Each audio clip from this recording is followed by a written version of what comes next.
Bonsoir à tous, merci de nous rester fidèles. Tout de suite le sommaire de votre journal. Digitalisation de la justice, la thématique est au cœur d'une conférence internationale ouverte aujourd'hui à Tanger. Plus de 200 dirigeants de par le monde mettent en avant l'importance de la digitalisation et de l'investissement dans les nouvelles technologies pour relever les défis auxquels est confronté le système judiciaire. Baccalauréat, une échéance imminente pour les lycéens du système éducatif espagnol, une mission qui draine de plus en plus d'élèves marocains et d'autres expatriés installés au Maroc. Quel débouché pour les 7000 candidats inscrits? Nous ferons un reportage à l'école Juan Ramón Jiménez de Casablanca.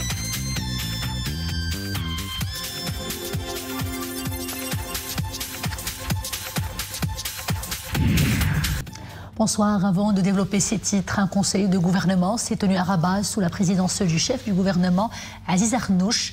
L'exécutif a examiné et adopté plusieurs projets de décret, dont celui relatif au corps du secrétariat greffe des juridictions financières et qui a pour objectif d'adopter certaines mesures en vigueur pour ses fonctionnaires. Adoption également du projet de décret relatif à la création de la zone franche d'exportation de Kénitra. Le Conseil de gouvernement a également approuvé le projet de décret relatif à l'immatriculation et l'identification des aéronefs, l'inscription, l'hypothèque et la vente forcée y afférente, et cela en prenant en considération les observations soulevées.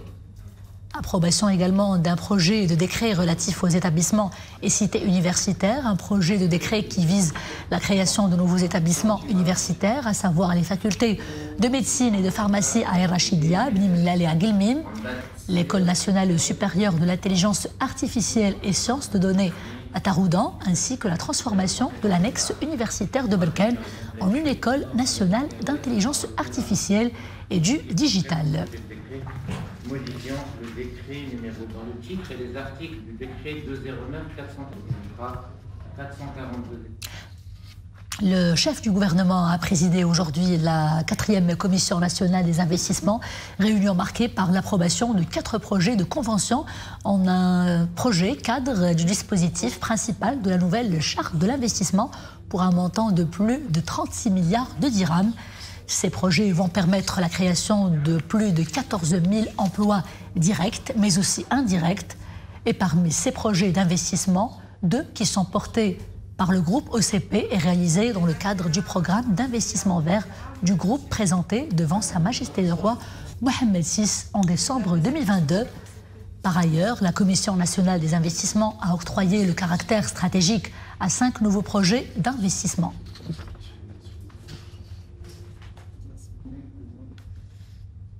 Et plus de précisions justement sur cette importante réunion concernant l'investissement au Maroc avec Mouhsine Jazouli, ministre délégué chargé de l'investissement, de la convergence et de l'évaluation des politiques publiques. Il était au micro de Ahmed Alaoui. Au cours de cette commission, des projets ont été approuvés pour un montant supérieur à 35 milliards de dirhams et qui vont générer plus de 15 000 emplois directs et indirects. Et parmi eux, des projets importants relatifs au groupe OCP, projets qui rentrent dans le cadre de la stratégie du groupe OCP qui a été présentée à Sa Majesté le Roi Mohammed VI, que Dieu l'assiste. D'autres projets ont été également examinés pour l'attribution du caractère stratégique et ils reviendront à cette commission pour l'approbation et la signature de conventions d'investissement. La digitalisation de la justice, un chantier de réforme au cœur d'une conférence internationale ouverte aujourd'hui à Tanger. 200 dirigeants et 40 experts des 4 coins du globe vont débattre pendant 2 jours des mécanismes de la transformation digitale du système judiciaire. Le conclave est organisé par le ministère de la Justice en partenariat avec le programme des Nations Unies pour le développement. Pour le développement, c'est cela. Alors Anissa Boumedi pour le reportage, Saïd Najeh et Myriam Messi. Numérisation des procédures, prononciation de verdicts dans des délais raisonnables, compétitivité de l'administration judiciaire, autant d'avancées que promet la transformation numérique du système judiciaire. Le Maroc cumule une expérience remarquable en la matière. À Tanger, ce grand chantier de réforme est érigé en modèle devant un parterre de décideurs et d'experts. Notre rôle est toujours de soutenir nos épargnants, non seulement de favoriser l'utilisation de digitalisation, mais également d'améliorer l'administration en matière de digitalisation. Je suis très ravi que nous avons ce partenariat avec Monsieur le ministre et Madame la ministre. C'est pour nous l'occasion de présenter l'expérience marocaine en la matière. La digitalisation de la justice étant une démarche complexe, car il rend certes plus accessible le parcours judiciaire du citoyen, permet un traitement des demandes dans des délais raisonnables, mais comme toute transformation, il s'accompagne de défis et d'enjeux à surmonter. Une révolution majeure pour nos tribunaux. Le Maroc et ses alliés mutualisent leurs ressources pour une montée en puissance d'une justice numérique efficiente et inclusive. Le partenariat entre l'Arabie saoudite et le Royaume du Maroc dans le domaine de la digitalisation judiciaire ne date pas d'aujourd'hui. Cette conférence vient consacrer le partage fructueux d'expériences et d'expertises réussies entre les ministères de justice respectifs afin de relever d'une seule main le défi que nous lance le monde numérique.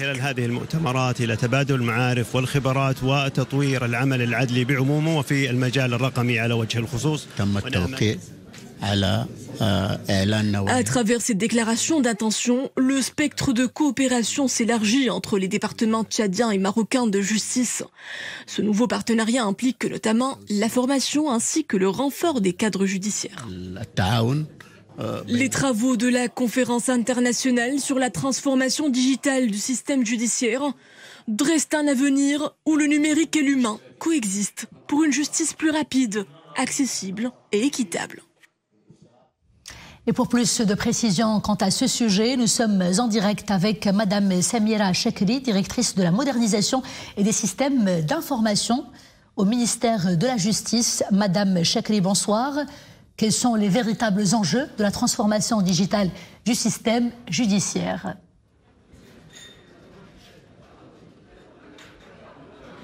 Les enjeux, il y a des enjeux sociétals, législatifs, organisationnels et techniques. Parce qu'il fallait repenser l'organisation, ses processus, ses pratiques, ses métiers. Il faut aligner nos stratégies de digital sur le besoin premièrement de l'organisation et le besoin de tous nos utilisateurs et nos partenaires. Madame Samia, je corrige, vous vous appelez Samia Chekri, vous êtes directrice de la modernisation et des systèmes d'information au ministère de la Justice. Où en est, Madame Chekri, l'opération de digitalisation du système judiciaire national de manière générale ?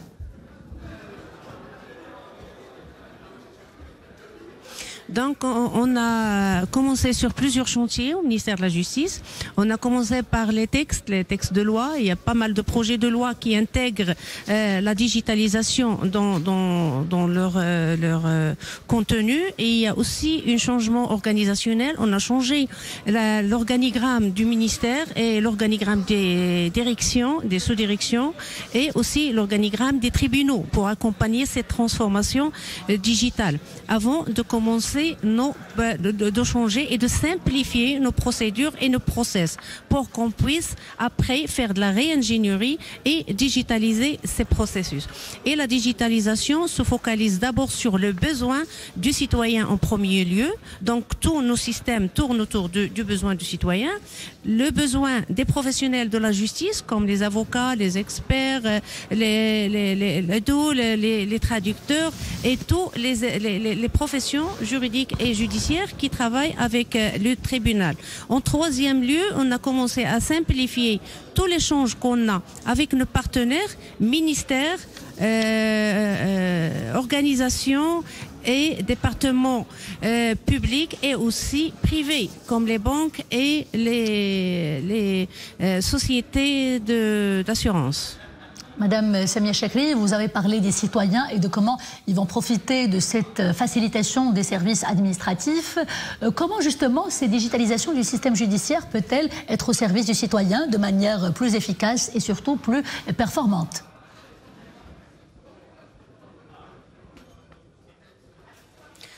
Donc, il faut faciliter d'abord l'usage il faut sensibiliser pour que les gens comprennent comment utiliser ces services sur leur téléphone et sur leur site web.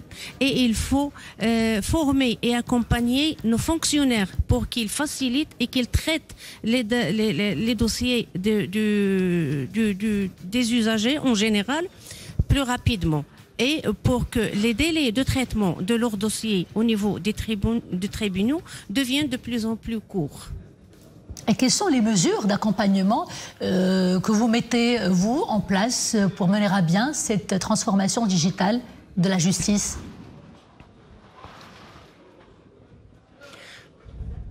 Oui, bien sûr. Au ministère de la Justice, nous avons développé une plateforme de e-learning qui permet aux fonctionnaires au niveau de tous les tribunaux de se former à distance et à n'importe quelle heure. Aussi, on organise pour chaque service des séances de formation aux magistrats et aussi aux greffiers au niveau des tribunaux pour qu'ils puissent répondre et utiliser facilement tous les services qu'on a. Et cette formation, c'est une formation continue tout au long de l'année ou à la demande ou bien à chaque création de nouveaux services. Merci beaucoup, Madame Samia Chakri, pour tous ces éclairages. La deuxième phase de l'opération du règlement des frais du Hajj pour la saison 1445 de l'Hégire pour les personnes inscrites dans les listes d'attente selon l'ordre établi par le processus de tirage au sort et qui vont remplacer ceux n'ayant pas pu effectuer le règlement des frais du Hajj pour la saison 1445 lors de la première phase va se dérouler du 13 au 16 courant. Le ministère des Habous et des Affaires islamiques a indiqué que le paiement sera réalisé en un seul versement auprès des agences Barid Bank dans les différentes provinces et préfectures du royaume, tant pour le pèlerinage encadré par le ministère des Habous et des Affaires islamiques que pour celui qui est géré par les agences de voyage. Recensement général de la population et de l'habitat à 8 mois de son lancement, et bien les préparatifs pour cette 7e opération s'accélèrent. Allez, on ouvre la page monde de ce journal avec tout d'abord la bande de Gaza. Pas de répit pour les bombardements israéliens contre la bande de Gaza et Khan Younes. Et pendant ce temps, les craintes s'accentuent sur le sort de plus d'1 million de Palestiniens, toujours coincés à Rafah, ville à la pointe sud de Gaza, où Israël se prépare à mener une nouvelle offensive. Dans la foulée de cette situation chaotique, un nouveau round de pourparlers s'ouvre dans la capitale égyptienne, le Caire, pour une trêve. Le chef de la diplomatie américaine, Anthony Blinken, boucle aujourd'hui sa tournée au Moyen-Orient par un entretien avec le chef de l'opposition israélienne, Yair Lapid. Une rencontre qui intervient après des pourparlers séparés mercredi, hier, avec le Premier ministre Benjamin Netanyahu et le président palestinien Mahmoud Abbas. Une nouvelle éruption volcanique secoue le sud-ouest de l'Islande, la 3e depuis le 18 décembre de l'année dernière. Le niveau d'alerte a été relevé en raison d'un risque d'endommagement d'une importante canalisation d'eau.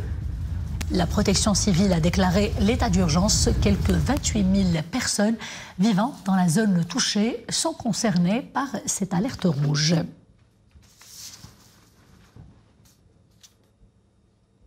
L'Espagne a l'assaut à la conquête de l'espace encore une fois avec de grandes et nouvelles ambitions.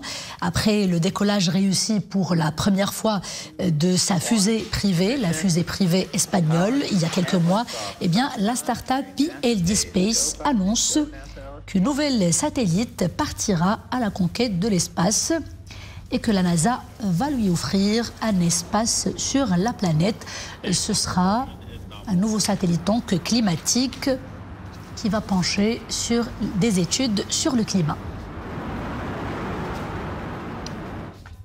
Et à présent, ces images que l'on voit rarement et uniquement dans les montagnes des Asturies espagnoles, celles des ours qui cohabitent de façon harmonieuse avec les populations de cette région. La question scientifique est d'ailleurs au cœur des débats qui sont sur les médias locaux, mais aussi au cœur des études scientifiques menées par les universitaires espagnols.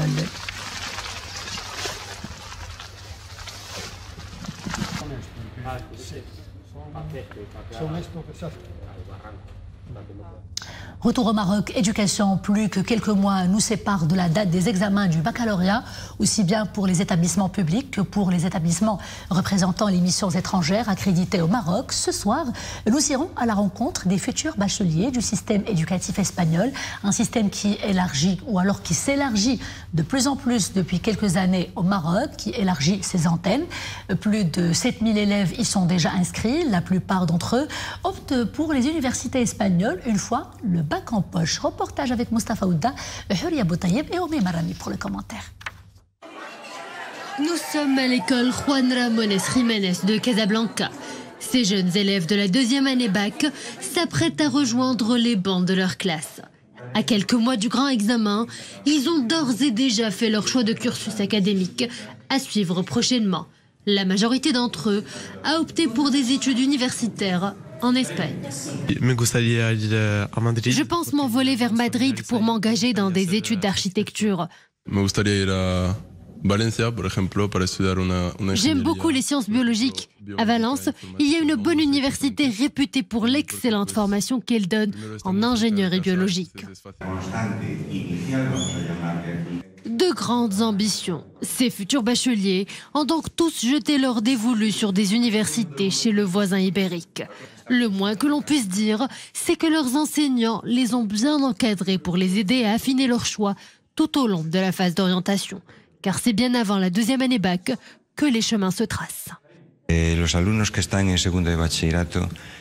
Généralement, les étudiants qui ont un penchant pour les matières scientifiques, comme la physique et les maths, choisissent de faire ingénierie. Tout au long de leurs années d'études au lycée, nous essayons de les former et de leur inculquer les bases nécessaires à l'orientation réussie. Nos élèves ont des bases solides. Chez nous, ils apprennent 4 langues. Arabe, français, anglais et espagnol. Ils choisissent de poursuivre leurs études dans la langue où ils se sentent le plus à l'aise. Être quadrilingue est un véritable atout. Au Maroc, ils sont plus de 7000 élèves inscrits dans des écoles espagnoles. Et ils sont nombreux à choisir un cursus universitaire sous des cieux espagnols. Pour eux, la proximité géographique et culturelle est un atout réel, un véritable avantage à saisir. Avant de refermer ce journal, cette alerte météo, de fortes rafales de vent pouvant aller jusqu'à 20 km/h, mais aussi de fortes pluies orageuses sont prévues à partir d'aujourd'hui, de ce soir même, jusqu'à samedi dans plusieurs provinces du royaume, dont Tétouan, Ouazen, Larache, Chefchaouen, Chichaoua, Essaouira, Rabat, Salé, Safi, Khnefraf, Ben Saleh, Mdiq, Fnedak, Kenitra, Ben Slimane et Sidi Qassam et Sidi Slimane aussi. Le bulletin d'alerte niveau de vigilance orange précise également que des chutes de neige vont concerner les zones situées au-delà des 1900 mètres. Cela va concerner les provinces d'Ifrane, Midel, Tinrir, Azilel, Benimlel, Boulmen, Haouz, Gersif, Sfro et Taza. C'est la fin de ce journal. Merci d'avoir été des nôtres. Je vous dis à bientôt, toujours avec grand plaisir. D'ici là, portez-vous bien.